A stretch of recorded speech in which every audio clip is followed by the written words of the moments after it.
How to become financially independent. Here's number one. First of all, you got to have the right philosophy.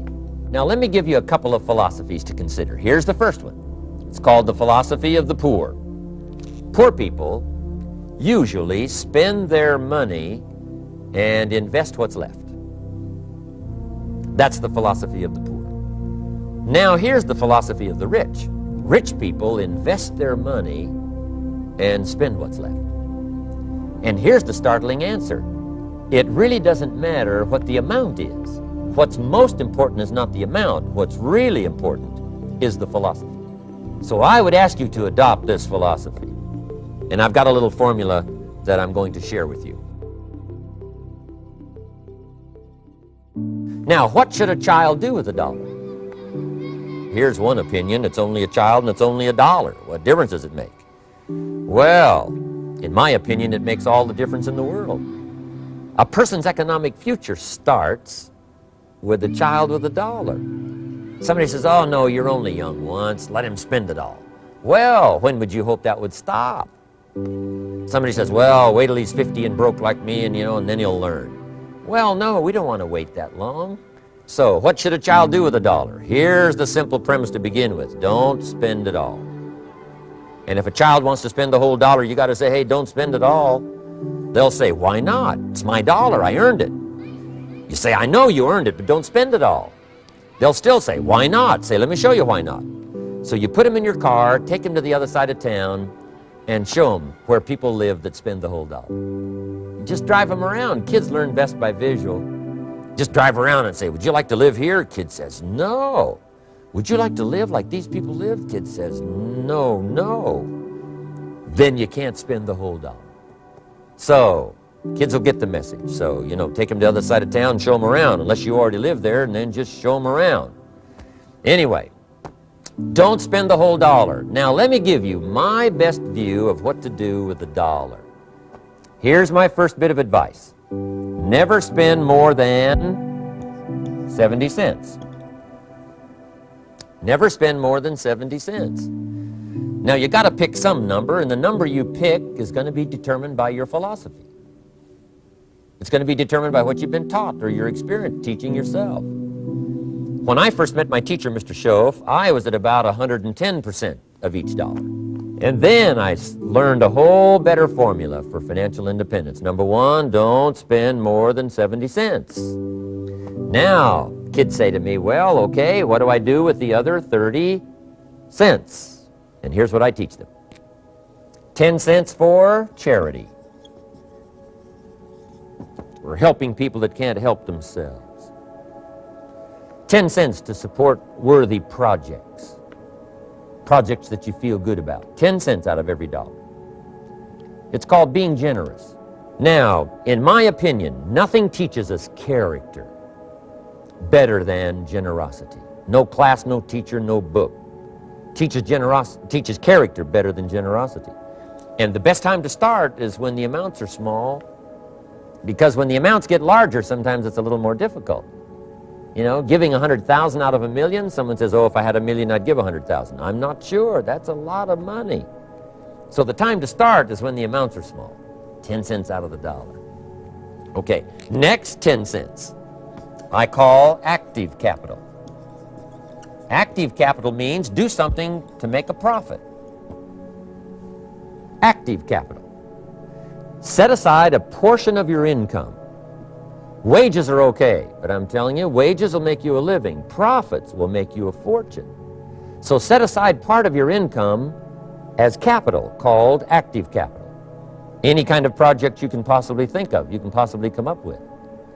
Then you must jot this down if you're taking notes. Profits are better than wages. And then there's no limit to profits, and they can double and triple and quadruple. There's no limit. It's incredible how fast profits can grow. So profits are better than wages. Wages make you a living, profits make you a fortune. Now, the third 10 cents is vitally important. I call it passive capital. Capital you let somebody else use. A financial institution, stocks and bonds, mutual funds, whatever. Let someone else use it, you furnish the money, They use it to make a profit, but they pay you for the use of it, called interest. And here's one of the things that'll make you financially independent fairly quickly, and that's called compound interest. And this is how you get it: letting someone else use a portion of your money, your substance. They show the profit, they pay you interest. And this passive capital, I'm telling you, over a sustained period of time, if you'll develop this little 10, 10, 10, and 70, you will be financially independent. You'll have the ability to live from the income of your own resources. And then one more point on passive capital. The borrower is servant to the lender. And if you want to be in a powerful position as you grow older, finally when you become mature, maybe have your own business, things have worked out for you for the future, the position you always want to be in is the power position, and that's called the lender. The lender is the power position. So if kids learn early enough, and then you ask them what they'd like to be when they grow up, I'm telling you, once they understand, they'll say, well, one of the things I want to be is one of those lenders. That's the power position, not the spender. No, you'll be pitied the rest of your life if you just become a spender. You got to become a lender. Can't we teach our children how to take $1, search the neighborhood, find a broken wagon, pay $1 for it, bring it home, you know, clean it up, sand it until it's clean, paint it red till it shines, straighten out the wheels till they're true, take it back to the neighborhood, sell it for $5? Anybody can do that. Finding something, touching it, making it better, making a profit. Now, does the child deserve $4 profit? And the answer is yes. Society now has a mended wagon. Capital in the hands of the kids, capital in the hands of the people. Enterprises that make a profit, enterprises that grow. It's the hope of our future. So that little simple formula, I hope, will help you. Now, one more key on financial independence, and that is attitude. Attitude. Here's number one. I used to say, I hate to pay my bills. My teacher straightened me out on that. He said, let's see, Mr. Rohn, what you hate to do is pay $100 on an account and reduce your liabilities and increase your assets. I said, well, no, not if you look at it that way. He said, well, it all depends on how you look at it. So wouldn't you love to pay your bills, reduce your liabilities, increase your assets? You got to have that kind of attitude. I found out the same attitude about taxes. I used to say, I hate to pay my taxes. And Mr. Shove said, well, that's one way to live. But don't you understand? Taxes is how we care and feed the goose that lays the golden eggs. Wouldn't you want to do your share? Someone says, yes, but the goose eats too much. Probably true. But hey, we all eat too much. We all need to go on a diet. Better a fat goose than no goose. So I finally became a happy taxpayer. Now, I think taxes are too high, so I'm working to get taxes lowered for our economic future.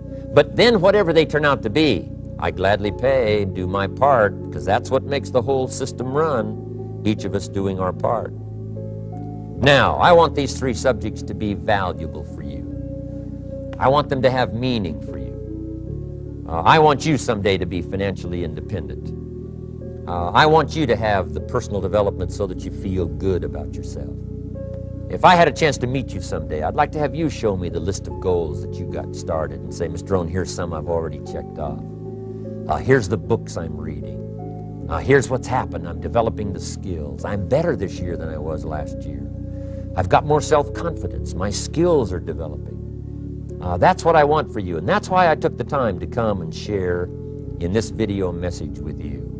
I do seminars all around the world, but this is one way that I can reach out and touch you in case you can't come to my seminars, wherever I am. Maybe this video will reach you somewhere, and it'll have an impact on your life. And what I'd like to do is later hear about it, a letter, phone call, or to have a chance to meet you in person. And now I'd like to leave you with these 4 questions, called questions to ponder. These questions were valuable for me, and I want to make them valuable for you. Here's the first one: why? We all ask why we should work this hard. Why take that many classes? Why go to school that many years? You know, why take the notes? Why read the books? Why work that hard? Why put yourself through the push-ups and the disciplines? Why? Good question, why? Best answer to why, I think, is the second question. Why not? Why not see how many books you can read, how many classes you can take, how many skills you can develop? Why not see how valuable you can become to the marketplace and to your friends and to your family? Why not see what you can make of yourself? Why not see how far you can go, how much you can see, how much you can earn, how much you can share? Why not? That's the heritage all of us have, now that we've been given this extraordinary opportunity. Now, my third question I'd love to ask you in person. But since I can't do it in person, I want to ask it of all of you. But I want you to take it personally. And my third question is, why not you? Why not you? With good self-esteem. Why not you starting to change and setting goals? Why not you starting to make progress toward financial independence? If I can do it, you can do it. I wished I had a lot more testimonials here today besides mine. A whole steady stream that would come by and tell you their story. Someone who started with nothing, finally run a big enterprise. A mother who was on welfare, now she owns her own business. In addition to my story, I wish I had a lot more. And if all of them told their story, guess how they would probably wind up their story? They'd probably say, just like me, why not you? If we can read, you can read. If we can change, you can change. If we can figure it out, you can figure it out. If we can turn it around, you can turn it around. There isn't anything you can't accomplish. That's what those testimonials would say. And so I want to say it to you personally. Why not you? You've got the brains, you've got the stamina, you've got the vitality, you've got the interest, you've got your life ahead of you, you've got the future. You can do it. If anybody can do it, you can do it. If one of us can do it, hey, we all can do it. And now here's my last question. Why not now? This is a good time as the 20th century starts to wind down, a few more years as we get ready for century 21. What a good time to set your goals, work on yourself, work on your skills. What a good time to get it together. What a good time to start this process. Personal development, growing, changing, developing, having a good plan for your money and for your life and for your future. Why not now? And I hope I have a chance to see you one of these days and share with you the experience, the reaction, response you might have had from my message today. And until I get a chance to see you on this side of the world or the other side of the world, in some school or some seminar, I want all that I have gotten to be yours and much, much more. God bless. Goodbye.